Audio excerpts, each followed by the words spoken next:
How to identify your face shape. आज मैं आपको इस वीडियो में बताने जा रहा हूँ कि आप अपनी फेस शेप कैसे आइडेंटिफाई कर सकते हैं और फेस शेप आइडेंटिफाई करके आप क्या क्या फ़ायदे उठा सकते हैं। सो इस वीडियो को आगे तक देखते रहिए, पर इस वीडियो को स्टार्ट करने से पहले मैं आपको दो फोटोज़ दिखाऊंगा। उन दोनों फोटोज़ में से कोई एक आपको चूज़ करनी है, ऑप्शन ए या ऑप्शन बी, जो आपको सबसे ज़्यादा पसंद आ रही हो। सो आपकी स्क्रीन पे के ऊपर ये दोनों फोटोज़ हैं, आप चूज़ कर सकते हैं जो भी आपको सबसे ज़्यादा पसंद आ रही हैं। आप में से ज़्यादातर लोगों ने ऑप्शन ए को चूज़ करा होगा, और वो इसलिए नहीं क्योंकि वो बहुत अच्छी है या बहुत देखने में बहुत अच्छी है, बाहर का कहीं का सीन है तो इस वजह से नहीं, वो इसलिए क्योंकि वो जो पिक थी वो सिमेट्रिकल थी। अब सिमेट्रिकल से मेरा मतलब क्या होता है, अगर हम कोई से भी एक इमेज या ऑब्जेक्ट को बीच में से काट दें और उसकी जो लेफ्ट हैंड साइड होगी और जो राइट हैंड साइड होगी वो दोनों बराबर होंगी। अब आप ये सोच होंगे कि मैं इस वीडियो में सिमेट्री की बातें क्यों कर रहा हूँ, तो मैं आपको बता दूं कि जो सिमेट्री वाला कॉन्सेप्ट है वो हमारे फेस शेप पे भी अप्लाई होता है। जिसकी फेस शेप जितनी ज़्यादा सिमेट्रिकल होती है वो उतना ही ज़्यादा अट्रैक्टिव लगता है। बट माता रानी की कृपा से हम सबकी फेस शेप सिमेट्रिकल नहीं होती।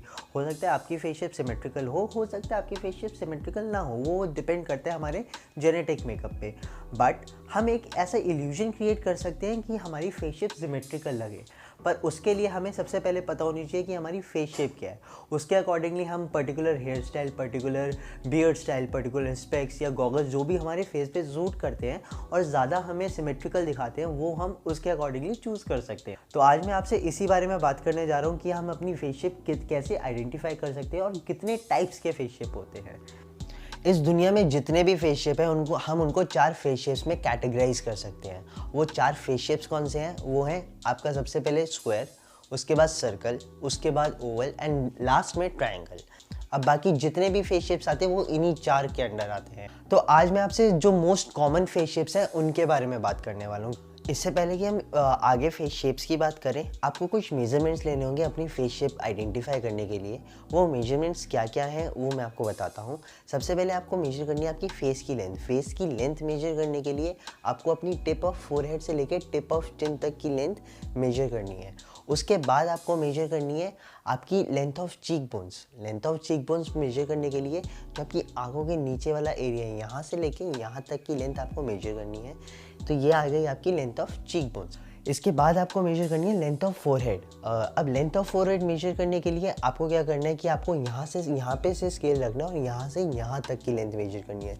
तो जो यहाँ से यहाँ तक की लेंथ है वो आपकी आ गई लेंथ ऑफ फोरहेड। इसके बाद आपको मेजर करनी है लेंथ ऑफ जॉ लाइन।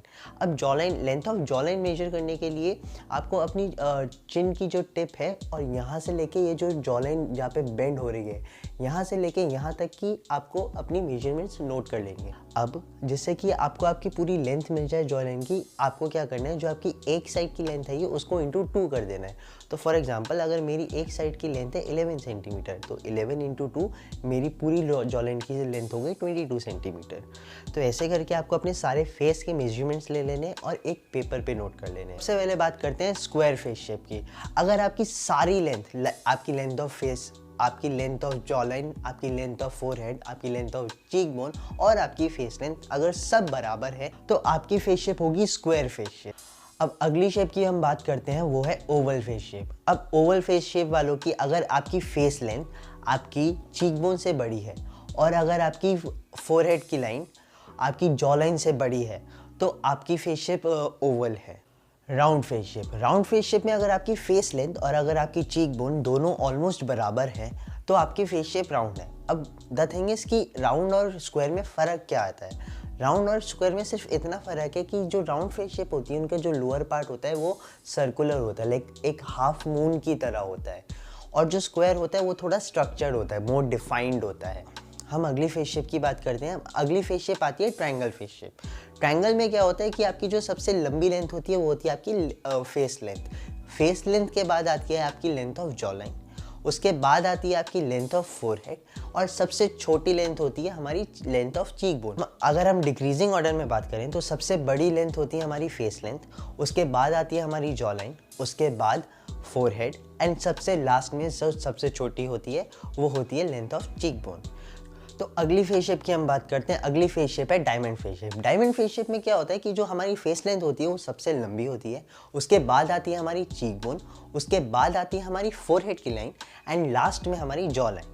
तो अगर मैं डिक्रीजिंग ऑर्डर में बात करूँ तो सबसे लंबी लेंथ फेस लेंथ, उसके बाद लेंथ ऑफ चीक बोन, उसके बाद length of forehead and last में लेंथ ऑफ जॉ लाइन। अगली फेस शेप की जिसकी मैं बात करने जा रहा हूँ वो है heart face shape.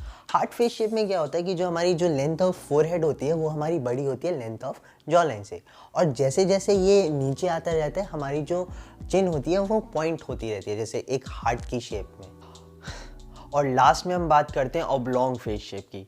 Oblong face shape में क्या होता है कि जो हमारी फेस लेंथ होती है अगेन सबसे लंबी होती है और बाकी जितनी भी लेंथ होती है वो सब बराबर होती है।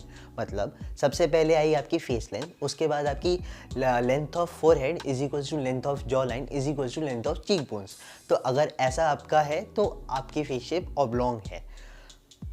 तो आज के लिए वीडियो में बस इतना ही। अगर आपको ये वीडियो पसंद आई हो तो वीडियो को लाइक ज़रूर कीजिएगा, चैनल को सब्सक्राइब करना बिल्कुल मत भूलना, और नीचे कमेंट सेक्शन में बताइएगा मुझे आपको कैसी लगी ये वीडियो। Thank you.